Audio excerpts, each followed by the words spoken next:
बहुत सारे ऐसे शेयर हैं क्योंकि नतीजों का दौर चल रहा है, तो इसको भी आपको कहीं ना कहीं जो है ट्रैक करना आवश्यक है। और इन शेयरों में क्या खरीदारी की जा सकती है नतीजों के बाद, अब जरा नज़र डालते हैं बजिंग स्टॉक्स में, खबर वाले शेयरों पे। तो एक एक करके जरा स्क्रीन पर लेकर के आइए। और सबसे पहले बात कर लेते हैं मैप माई इंडिया को लेकर के। यहाँ पर जो है जो खबर है जरा स्क्रीन पर लेकर के आइए, सीआई इन्फो सिस्टम की, कि आखिर में क्या स्थिति वहाँ पर देखने को मिल रही है। तो यहाँ पर कंपनी का जो मुनाफा है वो करीब 30% बढ़ करके 33.1 करोड़ रुपए रहा। कंपनी की अगर आय की बात करें तो उसमें हम देख रहे हैं कि 19.4% की बढ़ोतरी देखने को मिली है, और ये 91.1 करोड़ रुपए रही है। और उम्मीद से बेहतर नतीजों के चलते आज हम सुबह से देख रहे हैं कि इसमें जो है मजबूती का माहौल इस समय देखने को मिल रहा है, जिसके चलते जो है आज अच्छी खासी बढ़त देखने को मिल रही है। अभी भी 2% के आसपास की बढ़त है। सर कैसे देख रहे हैं आप मैप माई इंडिया को? अ, सर, मैप माई इंडिया एक अच्छा शेयर है। प्रदर्शन अच्छा है। और इसका जब से आईपीओ आया है तब से लोगों का ध्यान इस काउंटर पर है। इसके अंदर में ट्रेडेड वॉल्यूम्स कोई बहुत ज्यादा नहीं होते। आज अवश्य वॉल्यूम बढ़ा है, नतीजे आए हैं उसको लेकर। लेकिन ये शेयर एक लंबे अवधि के निवेशक के लिए है। कंसिस्टेंट परफॉर्मर है। और सबसे बड़ी बात यह है कि क्योंकि ये मैप बनाता है, इसका जो केपेक्स होता है वो एक बार लग जाता है, उसके बाद में इसको रिकरिंग इनकम आती है।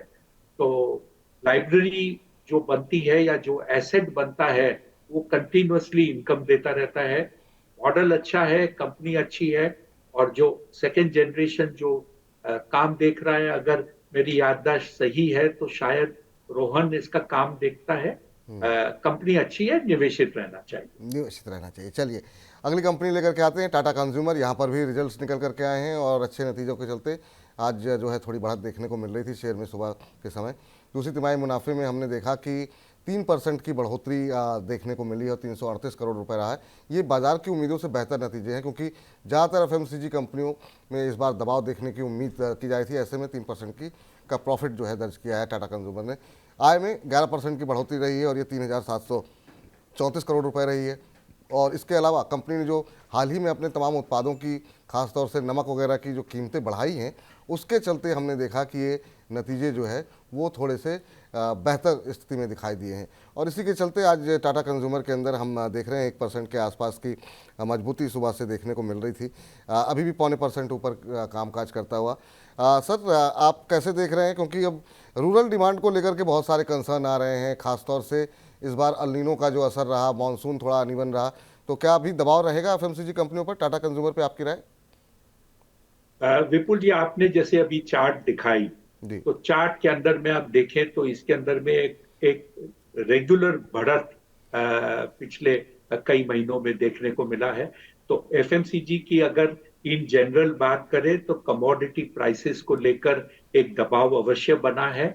उसके ऊपर से थोड़ी रूरल डिमांड को भी लेकर एक चिंता का विषय है। लेकिन क्योंकि कंपनी की सेल बढ़ी है, वैल्यू वाइज जो कुछ हद तक प्राइस इंक्रीज को लेकर है to offset raw material price या कमोडिटी प्राइस इंक्रीज, कंपनी की सेल बरकरार है। जो भी वो सेल करती थी उसकी प्राइस या उसकी क्वांटिटी मोर और लेस मैच हुई है। मेरे ख्याल से कंपनी का प्रदर्शन ओवरऑल अच्छा माना जाएगा इस माहौल में। और आगे जाकर ये कंपनी का प्रदर्शन, जब भी ये कमोडिटी प्राइस का प्रेशर कम होगा, इसकी बढ़त आपको और मिलेगी शेयर के दाम में। ठीक।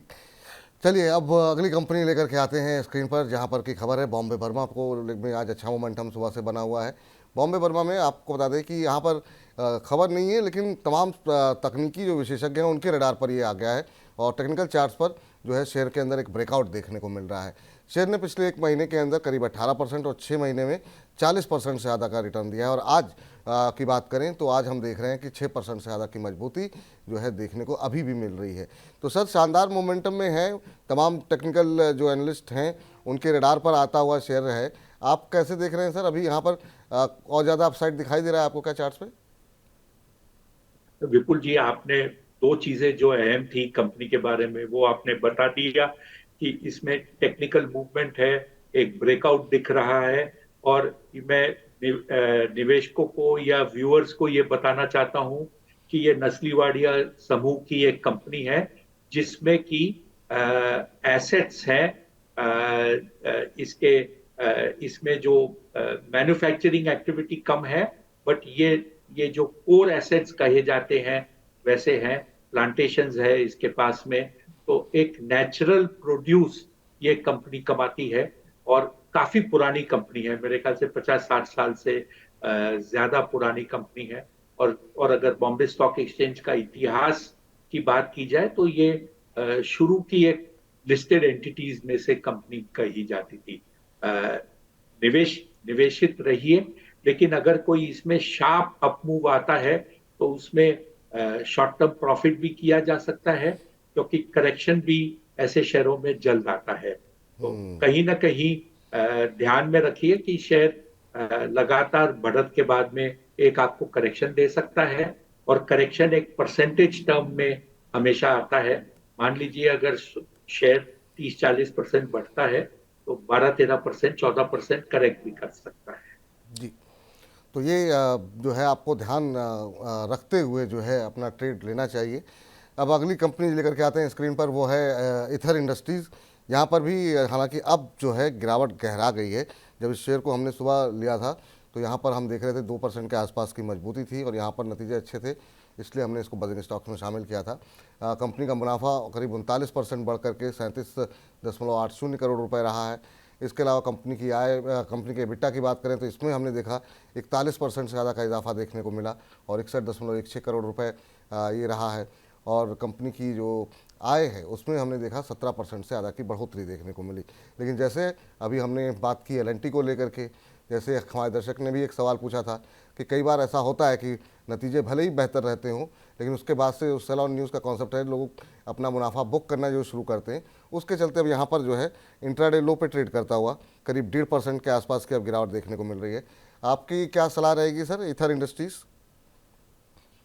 Sir, ether industry speciality chemical manufacturing company करती है। इसके पास में जो कॉन्ट्रैक्ट मैन्युफैक्चरिंग बोलते हैं वो करती है। प्रदर्शन अच्छा रहा है। ये भी एक रिसेंटली लिस्टेड दो एक साल पुरानी कंपनी है। काफी अच्छा प्रदर्शन कहा है। निवेशित रहिए, लेकिन जो बाजार की प्रथा है, अच्छे नतीजों पर तेजी होकर बाजार घटता है, क्योंकि प्रॉफिट टेकिंग आ जाती है और जो चीज सबको पता चल जाती है उसमें करेक्शन आता ही है। ये उसी का एक क्लासिकल एग्जांपल है। तो ये जो करेक्शन है उससे उससे चिंतित होने का कोई वजह नहीं। जी, चलिए अब अगली कंपनी लेकर के आते हैं स्क्रीन पर, और बिरला सॉफ्ट। यहाँ पर तमाम ब्रोकरेज हाउसेस की तरफ से काफ़ी सकारात्मक रुख देखने को मिला है और न्यूम्यूरा ने भी अब कंपनी पर अपना लक्ष्य बढ़ा दिया है और ये बढ़ा करके 630 रुपये किया है। और न्यूम्यूरा का मानना ये है कि आने वाले दिनों में कंपनी के मार्जिन्स में और सुधार देखने को मिलेगा और Q2 रिजल्ट्स जो आए थे वो भी उम्मीद से बेहतर रहे थे और मार्जिन्स भी उम्मीद से बेहतर रहे थे। उसी वजह से ये लक्ष्य को बढ़ाया गया है और आज हम देख रहे हैं सुबह से जो है करीब 3% के आसपास की मजबूती बिरला सॉफ्ट के अंदर देखने को मिल रही है। और अभी अगर हम बिरला सॉफ्ट के शेयर की बात करें तो ये अभी ट्रेड करता हुआ 580 पे अब 6% ऊपर है। तो ये 3% की तेज़ी सुबह देखने को मिल रही थी, अब इस कार्यक्रम के इस हिस्से तक पहुँचते पहुँचते 6% हो गई है। बिरला सॉफ्ट में सर पिछले कुछ दिनों में भी काफ़ी अच्छा मोमेंटम रहा है। पिछले एक महीने में जब बाजार में काफ़ी वॉल्टिलिटी देखने को मिली तो हमने देखा 17% के आसपास का रिटर्न रहा है। 6 महीने में शेयर डबल हो गया है और ये चार्ट्स में देख सकते हैं कि बिल्कुल वी शेप रिकवरी यहाँ पर देखने को मिल रही है। आप कैसे देख रहे हैं सर? तो चार्ट देखकर तो मंदी की कोई आसार है नहीं, लेकिन ये ध्यान में रखिए कि जो चीज इतने जोर से बढ़ती है, जब वो करेक्शन देती है वो भी थोड़ा स्विफ्ट होता है। तो करेक्शन आ जाएगा, कल आएगा, मैं ऐसा नहीं कह रहा, बट ऐसे शेयरों में एक ट्रेलिंग स्टॉप लॉस रखकर ट्रेड करना चाहिए, जिससे कि जब भी वो बाजार में एक गिरावट आए, आप कम से कम नुकसान में, वो जो ऊपर से जो शेयर गिरता है उसमें आप निकल जाए। चलिए इस बीच जो है, चलिए अब आगे बढ़ते हैं और आज की आखिरी कंपनी पे बातचीत कर लेते हैं जो की है मोतीलाल ओसवाल। मोतीलाल ओसवाल में जो है खबर निकल करके आई है कि जो CCI है उसकी तरफ से एक जो NBFC कंपनी है SK फाइनेंस, इसको खरीदने की जो है मंजूरी, अप्रूवल जो है वो दे दिया गया एचसीसीआई की तरफ से। आपको बता दें कि जो एसके फाइनेंस है वो नए और पुराने वाहनों की खरीद के लिए कर्ज देती है, और ख़ासतौर से जो माइक्रो फाइनेंस कंपनियां होती हैं, छोटी कंपनियां होती हैं, उनको भी कर्ज देने का काम एसके फाइनेंस करती है। अब ये अधिग्रहण जो है कंपनी ने कर लिया, और इसी एक्विजिशन के चलते आज हम देख रहे हैं कि यहाँ पर मोतीलाल ओसवाल में करीब 4% के आसपास का मूव सुबह देखने को मिल रहा था। अभी की बात करें तो अभी जो तेज़ी यहाँ पर देखने को मिल रही है वो भी अभी भी 4% ऊपर है। अच्छा मोमेंटम बना हुआ है, और यहाँ पर भी पिछले एक महीने में 17-18% का रिटर्न शेयर ने दिया है, और पिछले 6 महीने में करीब 77% का रिटर्न आता हुआ दिखाई दिया है। सर, क्या करना चाहिए मोतीलाल ओसवाल फाइनेंस में? सर, कैश रिच कंपनी है और बहुत समय के बाद इसने कुछ एक्विजिशन किया है। जो पैसे हैं बैलेंस शीट पर उसका लाभ कंपनी लेना चाहती है, एक नए धंधे में घुसी है। कोर बिजनेस जो लेंडिंग का है उसी को जारी रख रही है कंपनी, और used and new and second hand car की फाइनेंसिंग करने के लिए ये कंपनी है जो उसका कारोबार है उसको इन्होंने खरीद किया है। मेरे ख्याल से इसका बेनिफिट कंपनी को इंटीग्रेशन करने के बाद मिलेगा। समय लगेगा इंटीग्रेट करके, क्योंकि जो शेयर ब्रोकर है या शेयर ब्रोकिंग कंपनी है उसे इस टाइप के एक्टिविटी में समझने में और इंटीग्रेट करने में कुछ समय लगता है। बट ये एक अच्छा एक्विजिशन माना जाता है। मैंने इसकी डिटेल नहीं पढ़ी है, कितने रुपए में खरीदे हैं, ऑल कैश डील है या वो कुछ शेयर स्वैप है या क्या है, बट ओवरऑल एक अच्छी डील है कंपनी की।